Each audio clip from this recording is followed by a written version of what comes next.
So I ask myself as I stand here on stage that amongst the rainbow of competencies for a HR professional, which one is most important? And this afternoon, I'm going to be a little partial towards learning and development because I grew up in an era where learning and development was a function which was nice to have in the organization as a part of the HR umbrella of functions. Today, it's a must. And the reason why I think it's a must is because it is joint at the hip with business, and I don't think one can run a business without learning and development. Is this supposed to be working, please? Right. In my 45 years of experience, I have seen several disruptions. You may wonder whether I'm really ancient and archaic, but the first disruption I saw was television. Not sure whether before that came the quartz watch. After that came things like the mobile phone, things like paying through mobile phones and things. So the disruptions have been profound. And in the last roundtable that we had in Delhi, someone raised this point. But what is so great about disruptions? They keep happening once in a while. The steam engine came into being and then that was the disruption. But I think this disruption, and I want to build on why this disruption is important for increasing our competencies through the learning and development function. This disruption is all about a disruption from outside the organization. It's not happening from within the organization. All the other disruptions were because you compared yourself with competition. Competition had a quartz watch that they made better than you, than the Swiss Rolex or the Omega. Now the stakeholders are very different. The stakeholders are going to be those who you count as OEMs, those who make public policy, those who say, stop using hydrocarbon, please start using electrical energy, please start using hydrogen. These are the ones who are the disruptors. And to understand that is much, much more complex than understanding how disruption is happening within the industry because you are comparing with competition. The digitization that is happening in the world, according to Moore's law, which is living up to its reputation, is exponential. Now, while disruption always happened and while digitization also went, took us from the analog camera to the digital camera and so on, and have made startling changes in our life, this is a non-linear kind of a disruption.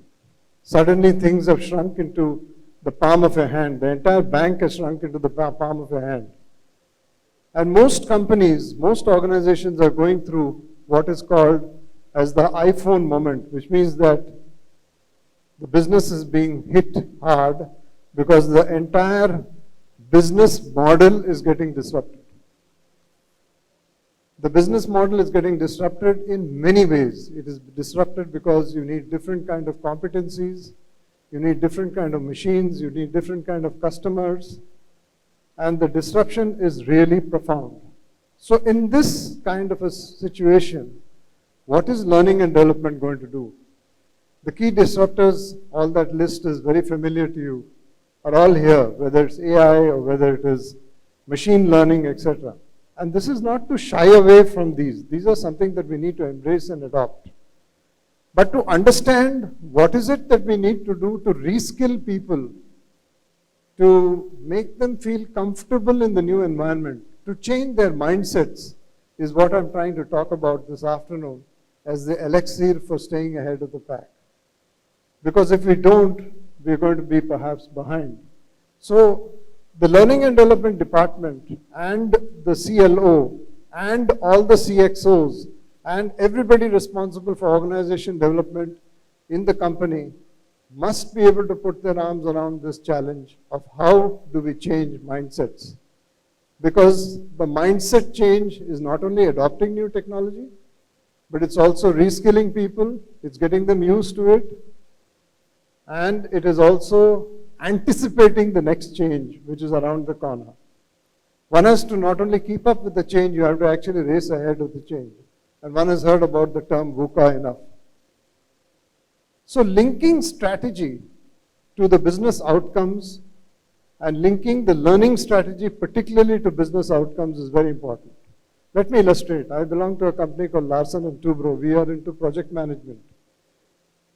Linking the learning strategy of how you can do efficient project management, train up first-class project directors to build the world's tallest statue, to build Metro 1 line and to build Metro 7 line are all challenges that are very, very important. And these are important business outcomes, which is why the learning strategy has to impact those and has to be step by step with the business outcomes. The CLO, the learning and development officers, the CXOs, everybody in the company who has their hand in one way or the other in influencing the learning and development agenda must understand how to strategically build up a training agenda or a learning agenda, which means how much online, how much in classroom, how much in terms of mobile and so on. How much will be of the content will be internally generated, how much of the content will be externally generated. All this is a part of the learning strategy. A learning culture in today's context is extremely important. Learning culture means for me, and I don't know what it means for you, probably are in sync with what I'm saying, being absolutely non-hierarchical, first of all. Embracing change, embracing the little voice in the conference room which is saying something different from what the person high up in the pecking order is saying. A learning culture is altering the paradigm from we know best to we want to learn the best. It is shedding organizational orthodoxies which accumulate around our feet and hands and head and mind and block us from learning new things. It is opening up our minds. Please understand that you and I, including you, though you're much younger than me, most of you in this room, grew up in an environment where rote learning was very common. Rote learning happened in schools. We learned because of fear. We were the dreaded report card, you remember? You take it to your mom or dad or say, how much did you get in Hindi or how much did you get in maths, and a year would get pulled. That has changed completely to something called curiosity and the willingness to change. So the narrative has changed completely. And therefore, a learning culture is extremely important in the organization. I want to call out these two quotes for you. Live as if you were to die tomorrow, learn as if you were to live forever. Mahatma Gandhi, once you stop learning, you start dying. Such is the value of learning. Something's been troubling me for the last 2 days in terms of something called learning through feedback. I don't know where feedback falls, whether it falls on the HR person's lap, or whether it falls on the learning and development person's lap, or it's just hovering around the white spaces. I don't know where learning through mentoring, learning through coaching falls. I don't know where buddy feedback falls. But a learning culture means that you believe in feedback, even if it is negative, even if it is so negative that you say, this organization is almost toxic. I'm saying something controversial because you can't take that negative feedback. But remember, if you sift that negative feedback, deep inside that there is learning. You might hate the person, you might hate what he's saying or she is saying, but there is learning. And a learning culture is trying to mine, data mine, sift out all the avenues that one can get into so that the organization is always alive. This conference is optional. Many of you have been invited. I was invited. Most of you were invited. Learning in the old days used to be when people used to take notes about who's attending and who's not. That won't work anymore. It has to be optional. It has to move from mandate to invitation. And all of us who are involved in learning must modify the learning initiatives that we have, the educational initiatives that we have, to suit people of all demographics. I don't believe in all this about, the millennials, and there's a huge difference between the older people and millennials. I think all of us are the same. Even my mind wanders once in a way. Every 8 minutes, maybe my attention span gets into some other area. So I don't believe in all this overstated thing in conferences about, millennials learn faster. The millennials don't learn faster because their mind wanders and so on. I want to pause and ask us all to think about the National Education Policy 2020. It's really a visionary document. Please take your time in going through it once you get back. It has some very profound words like multidisciplinary, interdisciplinary, transdisciplinary. Are we ready for hiring these folks when they come into our organizations 5 years from now with a blended learning approach, physics and music, mechanical engineering, electronic engineering, mechatronics? It's already there, but there will be many more blends. Are we ready to really create a learning factory, a leadership factory, an atmosphere for these people who have been taught critical thinking, logical analysis, and so on in school and college, and it's a very different product that's coming into the portals of our organization?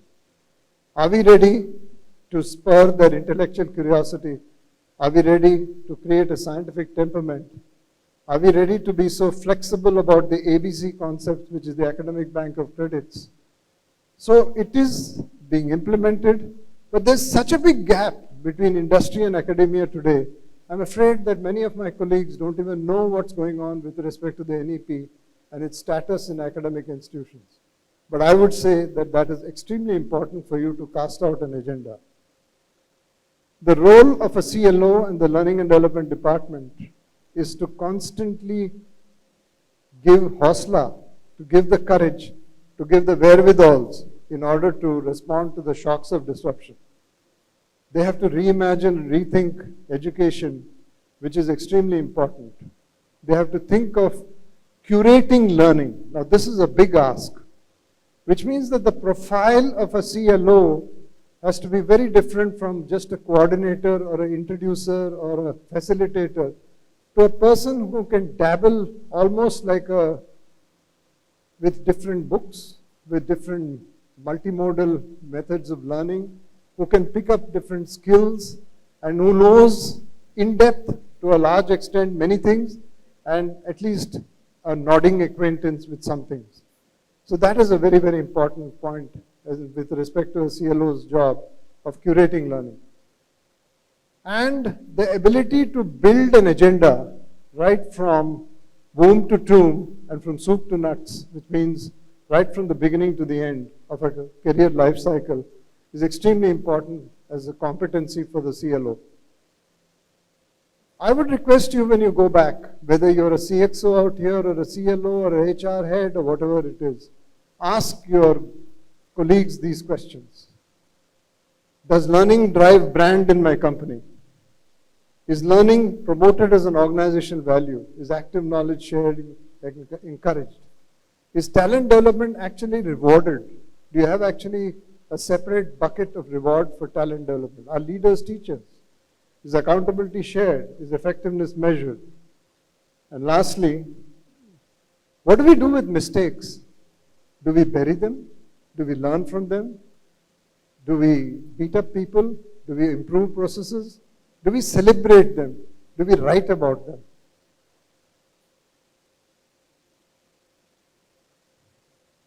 Hyper-personalized learning is something which is very, very important in today's context.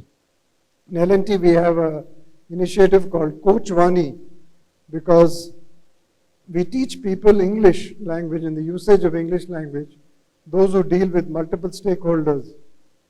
And they learn to pick up the right words in order to improve the usage of the language. So hyper-personalized learning, which is pinpointed towards customized learning towards a person, is extremely important. This is the evolution of the learning theory, and I wish that you get the time to go through it. It started off with reward and punishment with B.F. Skinner. It went on to the 4 stages of learning, which Piaget taught us, who was a child psychologist. Then it went on to something called constructivism. Jean Lave is famous for the situated learning theory, which is all about constructivism. And then it went into humanism, where they said that if your goal is to learn something, irrespective of your physiological needs being taken care of or not, you will learn that. And lastly, there is connectivism, which means you learn from others around you, and the community of interest really teaches you what to learn. And Spotify and Agile is an excellent example of how you can learn through tribes and other organization structure innovations which are now the world is seeing. Single loop learning is when you learn about a mistake which has happened. In one of the wars, they found that the soldiers were getting injured in their eye because of shrapnel. So the eye surgeons learned to perform surgeries on the field and solve the problem by doing efficient eye replacement, sometimes also on the field. And therefore, a lot of people who would have lost their eyes didn't lose them. But that was solving a problem there and then. But then the surgeons asked, why in the first place are these eye injuries happening? The eye injuries were happening because they weren't wearing goggles. They were given ill-fitting goggles which were made of bad material, which made them look like some spooky pilot in World War I, you know. So they were given modern goggles which were made of different type of material, which were much more effective and so on. And the goggles made them remarkably fitter in terms of having their eyesight restored and in terms of not losing their eyes in the first place. Triple loop learning is learning to learn, and that's very, very profound. It's a step ahead of double loop learning. So teaching double loop learning to begin with, and then moving on to the triple loop learning is extremely important as a part of the learning agenda. I'm very fond of social psychology and incorporating that as a part of my daily routine of reading. And I've been reading and thinking and trying to apply how does social psychology experiments, particularly in the field of learning and development, fit into the modern world of creating an agenda for learning and development. And this is where I thought of Jean Lave, who learned through her research in a place called Liberia on tailors. She did a research on tailors and found that the learning is in the situation itself. It is serendipitous, it's accidental, it's not planned, but it's profound. You remember it whenever you need to. And then there is another person called Bluma Zygarnik, who's famous for the theory that you will learn from unfinished tasks. And she did this famous experiment where, by the way, I must tell you about an example in situated learning which has come to my mind. You know, I sometimes occasionally go and buy sabji for my house, and when I go and buy sabji and fruits and stuff, my wife gives me a big list and she says, please bring this, gives me plastic thalas and so on. I find that the vendor who is adding up the change and adding up the money does it at super fast speed, which I would never be able to do, probably even with a calculator. It will take me a minute or two to even enter those figures. But intuitively, because of the situated learning, which is a great example, which she practiced, including with something called the Great Math Experiment in USA, she found that the learning is in the situation. Coming to Zygarnik, she found that if there are unfinished tasks and you design learning and development through a process of having proper gaps, people will ingest much more. And then there is the Kolb's experiential cycle. The book was written in 1980 on experiential learning. Please go through it and incorporate this, talk about it, have study groups and so on. It talks about how people learn from an experience, how they reflect from that learning, how they create abstract conceptualization from that learning, and then they turn it into active experimentation. So one can jump in and jump out of the loop anytime you want. Lastly, please change the narrative in your organizations. The organization's narrative of each individual needs to be altered irrespective of the age. I don't need to learn this as a negative narrative. How will my future look if I did? Is a positive narrative. I'm already fine at this. Is a negative narrative. Am I really? How do I compete with my peers? This is boring. I wonder why others find it interesting. I'm terrible at this. Let me at least make a beginning, even if I make a mistake. And my very last thought, which I want to leave with you, is that some of these terms which we're using quite liberally are very important to really understand in their full import. Take, for example, hyper-personalized learning. I gave you an example of Coachwani. But hyper-personalized learning is extremely important, especially in today's context where different people come from different, shall we say, institutions, some with grade inflation and so on, and therefore they are not all in the same page. Ubiquitous learning has taken the learning outside the classroom to anywhere, anytime. And our organization has an initiative called ATL Next, which practices this quite successfully. Synchronous learning, though there are methods which edutech companies are using with respect to synchronous learning and asynchronous learning, these are important methods also of transmitting the knowledge. And finally, when you can use pixels for characters, words, and a whole multitude of factors, it's called multimodal learning. So there's so much to do and experiment that the world is yours, and I wish you all the best with your learning journey. Thank you very much.